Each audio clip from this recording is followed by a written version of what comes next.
kakulangan sa supply ng pagkain ng isa sa mga pangunahing problemang kinakaharap ng ating bansa at maging ang buong mundo. Isa sa mga sanhi nito ay ang mababang kalidad ng lupa, kakulangan sa mga organikong pataba at ang kakulangan sa kaalaman sa mga nutrients na nasa lupa. Soil is a fundamental component of the human environment and the basis for agriculture and forestry production. Ang lupa ang nagsisilbing buhay at pinagkukunan ng pagkain ng mga nabubuhay sa daigdig.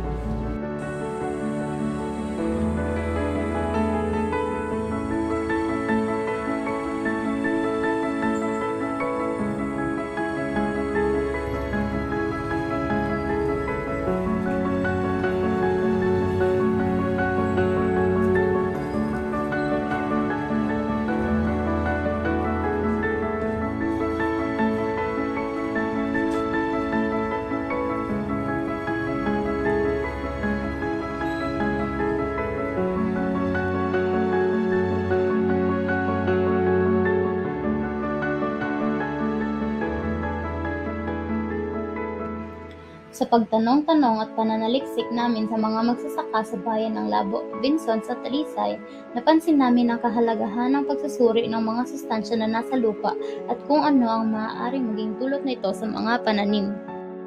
Para malaman kung anong abono ang dapat ilagay mo sa lupa mo. Kasi ang mga lupa, hindi man para parehas. Kaya dapat i-consider ang soil para malaman kung ano dapat ilagay na abono.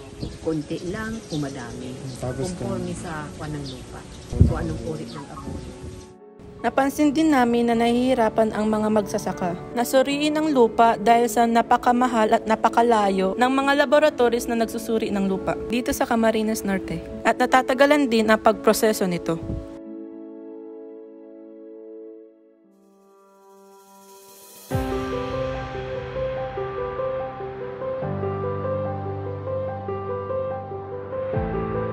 Ako si Leo Francisco.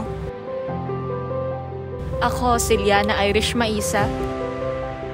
Ako si Chris Hardy Alparo. Ako si Johanna Ken Rabelas. Ako si Darlene Santo Domingo. Ako si Precious Francis Botardo. Ako si Benica Faye M. Abogado. Ako si Kate Leslie Valderas. Ako si Mary Jean Aiton. Ako si Princess Jade Vega. Ako si Liza Marisa Beria. At ako si Kayla May Ibana. Gumawa po kami ng device na kayang makadetect ng mga nutrients sa lupa, specifically nitrogen, phosphorus, potassium, pH level at moisture content ng lupa na siya nakatutulong sa paglaki at paglago ng mga pananim. Ang mga nutrients pong ito na nasa lupa ay ang mga pangunahing micronutrients na kinakailangan ng mga pananim upang maging maayos ang kanilang pagtubo at pati ang pagbunga nito. Ang aming device ay gumagamit ng mga sensors na siyang nagdedetect at nakakasagap ng NPK, pH at moisture kapag ito ay tinutusok sa lupa. Gumagamit din ang device na ito ng Arduino na isang microcontroller na siyang nag-a-analyze at nagpapakita ng mga nutrients na na-detect ng mga sensors. Sa pamamagitan nito, nalalaman ng mga magsasaka ang dami ng nutrients na nasa lupa at nasusuri rin nila kung ano ang mga nutrients na kinakailangan ng kanilang pananim.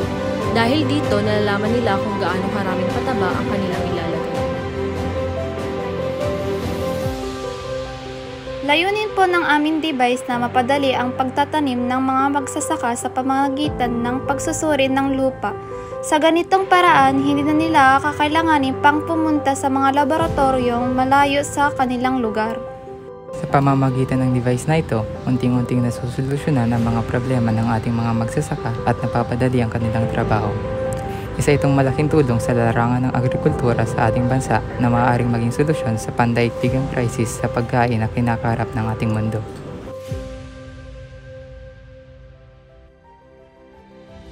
Sa pagkandak namin ng capstone project na ito, marami kaming natuklasan at mga na-experience na bagong kaalaman. Namulat kami sa mga problemang kinakaharap ng sektor ng agrikultura sa ating bansa. Natuto rin kami sa mga makabagong teknolohiya tulad ng computer programming. Nakisalamuha kami sa iba't ibang tao at mga profesional na binigyan kami ng mga bagong kaalaman. Sa pamamagitan ng capstone project na ito, layunin naming ibahagi sa buong mundo ang mga kaalamang aming natuklasan upang makatulong sa sektor ng agrikultura at sa ating mga magsasaka. Kami ang Team Agritech, Agrikultura Teknolohiya, solusyon ng mga magsasaka.